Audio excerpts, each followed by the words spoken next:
Buenos días, maestra y compañeros. Somos el equipo número 2 y vamos a presentar el tema de espermatogénesis, hormonas producidas por los testículos y anormalidades. El equipo está conformado por Bautista López Brisa Giovanna, Márquez Cecilio José Manuel, Yeconda Hernández Enrique, Porra Romero Fernando, Carbona Navarro José Ángel, Campos Serrano José, Héctor García Martínez, Elian García Canizales y María del Carmen Cuatzif. Todo comienza con las espermatogonias, células madre ubicadas en la base del epitelio seminífero. Mediante mitosis, generan más espermatogonias y mantienen un grupo como células madre. Las otras progresan hacia la meiosis. La espermatogénesis es el proceso mediante el cual las células germinales masculinas se convierten en espermatozoides funcionales, garantizando así la continuidad de la especie. Este proceso ocurre en los túbulos seminíferos de los testículos y depende de un equilibrio hormonal preciso.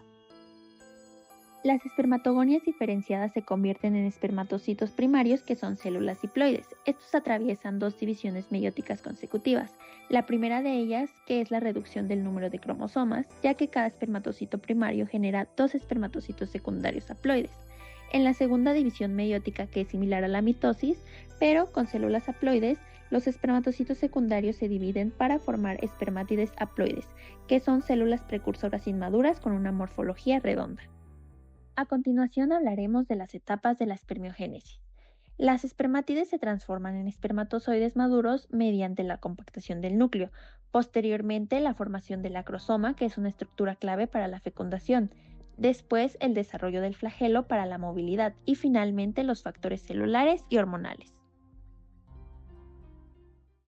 Hablando de los factores celulares y hormonales, las células de Sertoli son esenciales, ya que nutren y guían las células germinales.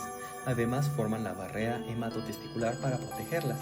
En cambio, las células de Leydig producen testosterona, una hormona indispensable para la espermatogénesis, y las hormonas como la FSH y LH regulan la función de las células de Sertoli y Leydig respectivamente. Y hablando de la duración y sincronización, la espermatogénesis tarda aproximadamente 72 días, aunque el proceso se organiza en oleadas a lo largo de los túbulos seminíferos y asegura una producción constante de espermatozoides. Podemos concluir que la espermatogénesis es un proceso complejo y continuo que depende de interacciones celulares y hormonales finamente reguladas. Esta dinámica garantiza la producción de espermatozoides funcionales y la fertilidad masculina. La espermatogénesis es un proceso que está regulado por la participación de factores tanto hormonales y fisiológicos que provienen del eje endocrino hipotálamo, hipófisis testicular.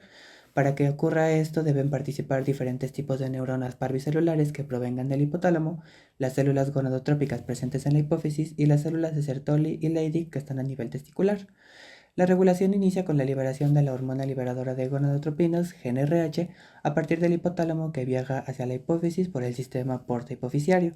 En la hipófisis reacciona con un receptor acoplado a una proteína GQ que estimula la activación de la fosfolipasa C, aumentando la concentración de diacilglicerol e IP3, este último favoreciendo la liberación de calcio intracelular que fomenta la síntesis y la liberación de las hormonas trópicas FSH y LH que son liberadas hacia el torrente sanguíneo.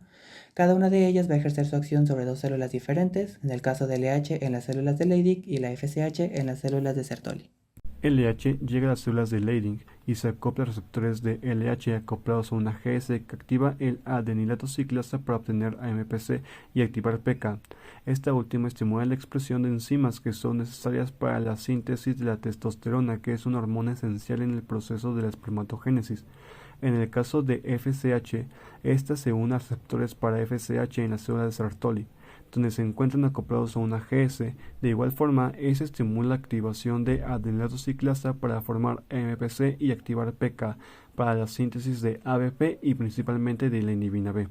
Tanto la testosterona como la inhibina B actúan en la retroalimentación negativa del eje para inhibir la liberación de las hormonas trópicas. La inhibina sobre la hipófisis para inhibir FSH y testosterona en el hipotálamo para la LH o de hormonas liberadoras, como la GnRH por testosterona en el hipotálamo. Ahora hablaremos de las hormonas producidas en los testículos. Estas se van a producir en dos tipos de células, las células de Leydig y las células de Sertoli. Primero tenemos a las células de Leydig.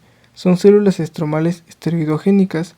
Estas células almacenan colesterol en forma de esteres de colesterol. El colesterol se convierte en pregnenolona, por la CYP11A1.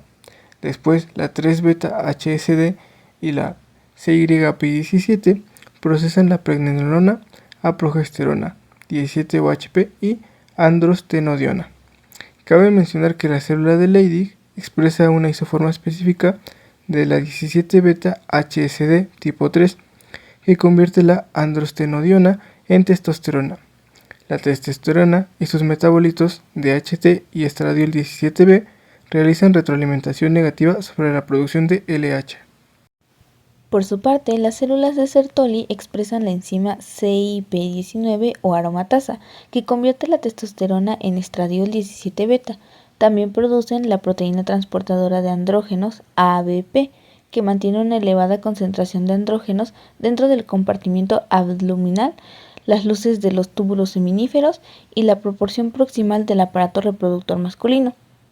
Por último, las células de Sertoli realizan una importante función endocrina, ya que producen también la hormona inhibina, una hormona proteica heterodimérica que se encarga de mantener las concentraciones de FSH en valores determinados.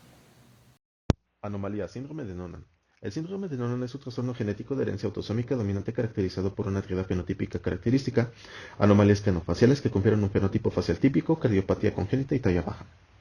La vía de las ramoquinasas es una vía de señalización intracelular que vehiculiza la señal de ligandos extracelulares como hormonas, citoquinas y factores de crecimiento hasta producir la transcripción en el núcleo celular. Las RAS funcionan como un interruptor molecular que estimula la activación secuencial de la cascada de las MAP, tres niveles de quinasas, RAF, MEK y ERK, que tras una sucesión de fosforilaciones van a acabar produciendo su efecto mediante modificación transcripcional.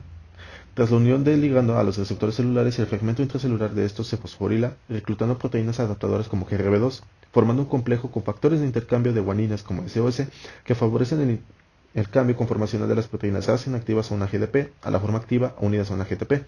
Las RAS GTP activan consecuentemente las distintas isoformas de RAF, RAF1, RAF, MEK, MEK1, MEK2 y por último ERK. Se considera que estas rasopatías son consecuencia de un aumento de función o al menos de una desregulación de las vías RAS-MAP. El síndrome de insensibilidad androgénica es una enfermedad caracterizada por la resistencia de los tejidos diana a la acción de las hormonas masculinas, lo que impide el desarrollo masculino normal de los genitales internos y externos de los individuos genéticamente varones 46XY. Dependiendo de la afectación, se divide entre grandes grupos: síndrome de insensibilidad de los andrógenos completo, parcial o incompleto y CIAB.